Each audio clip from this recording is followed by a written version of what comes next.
Welcome back, my Jedi friends. And in today's episode, I continue my series on famous people from history that you've probably never heard of. We're going to talk today about a chap called William Marshall, who was the greatest knight that ever lived. Now, some will say, and some may argue against that, but I challenge you to find a greater knight than William Marshall.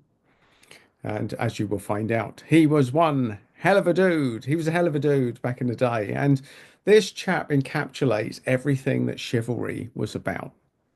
He was loyal, he was brilliant, and he was a fantastic knight, and he was undefeated. Undefeated, folks, as a knight. So he was born in 1146 in England to a chap called John Marshall during a civil war. Now, during that civil war, his dad was holding a castle, and his enemy got hold of William and stood outside the castle and said, right, unless you submit the castle, surrender the castle, or we'll kill your son. And John said, well, you can keep my son. I've got more of them and I can create more of them. So up to you.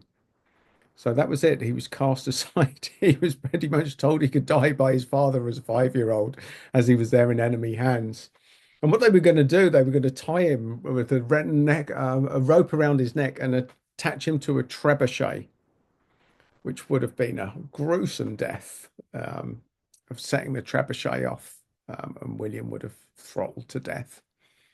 But as he was walking up to the trebuchet, this 5-year-old kid who obviously didn't know what was going on said to one of the knights, "Oh, can I see your weapon? Yeah, that looks really cool." And pretty much the hearts of the knights, they melted. Nobody could bring themselves to execute this cute 5-year-old kid. So they didn't follow through on their promise. They kept him alive until the end of the siege, until the end of that rebellion. And William lived to see another day. So imagine that your father's just cast you aside, pretty much said that you could die as a 5-year-old. And what made William's situation, shall we say, worse, is that back then, in that time, in that era, the firstborn got everything. William was a fourth-born son, so he stood to inherit nothing. So the only way he was going to rise in any way, shape, or form was of his own virtue. And from a very young age, he took an interest in chivalry, in riding horses, in being a knight, in fighting, in jousting. And he trained and he trained and he trained and he trained. Now, on top of that, it was reported that he was a monster of a man as well. He's a huge in stature, and some records say he was up to 6 foot 5 inches, which is tall now, but back then it would have made him stand out. He really was a man amongst men.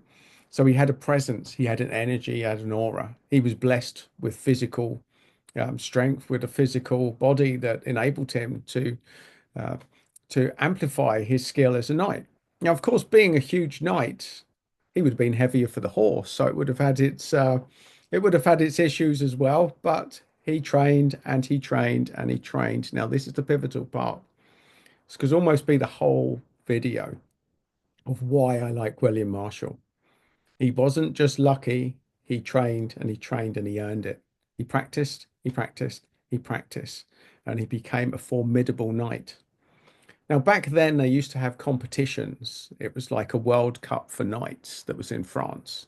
And teams used to go down there and have these mad battles. These battles where not many people died, but people could get seriously hurt, lose teeth. It was a bit savage, like night games, I guess, that they used to go down in France. And William was formidable. He used to win all the time and he won a lot of money. He started to build up his wealth because he got very successful at these tournaments. He was a formidable knight. Now, he was he was also, I mean, what I should have probably mentioned at the beginning of this video, he went on to advise 5 kings. 5 kings, folks. So that started off with Henry II. And he would actually fight with Henry at these tournaments down in France. And of course, it was a big thing to take the king out. So William had to not only win the thing, he had to look after the king as well. So, but he was formidable. He used to dominate these tournaments. He was one hell of a dude, folks. He was a hard bastard, is what William Marshall was. But he was also very chivalrous and very, very loyal. Now, there was a story with the Queen, Queen Eleanor of Aquitaine. So he was escorting her one night down in France. And what happened? A chap called Guy de Lassagne, or something like that, Louisnan, or something along those lines, some dodgy French dude. So they basically ambushed them, and somebody stuck a spear through the back of William's leg, caused a massive, huge open wound. And then they captured him, and they didn't dress the wounds. They took him along, and he was captured and wounded. Now, lesser men would have died from this ordeal because they wouldn't treat the wounds. They wouldn't let anyone else treat it. He was captured. He didn't know where he was going to go, and it was a really dodgy time. He could have easily died during that, but again, he showed the resilience. He managed to get through that until the ransom was paid and he was eventually returned. So he had challenges from a young age, and they couldn't beat him in battle, but they had to ambush him with many more men. Was the only way that they got anything over on William. He really was. He was undefeated on one-on-one combat and in competitions as well.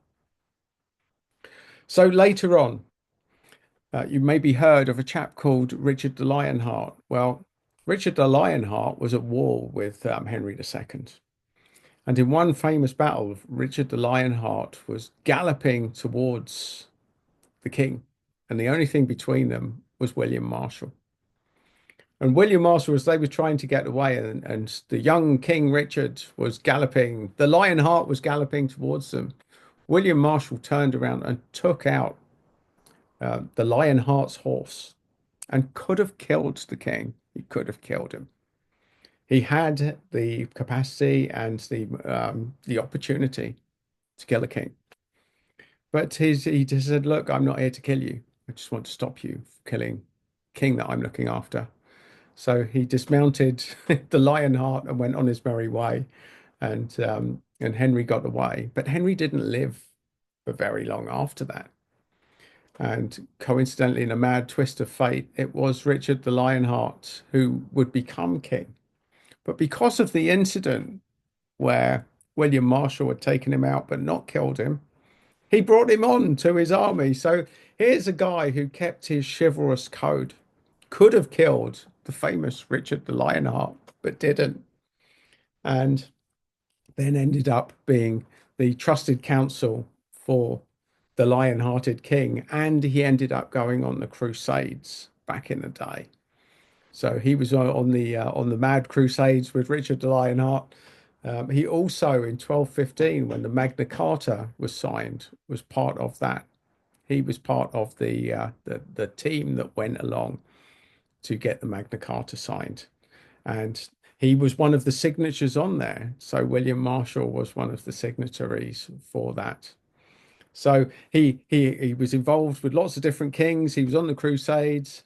And not only that, he was appointed the regent or protector of the realm for a young Henry III after John's death. So he moved from king to king to king to king and was a trusted advisor to all of them, to five kings during his reign. Now, he eventually, one of the last things he did was led the Battle of Lincoln as a 70-year-old. At 70 years old, he was still doing it. He was still up for it, folks. And he led the royalist forces to the Battle of Lincoln against the rebel barons and Prince Louis of France, where they won.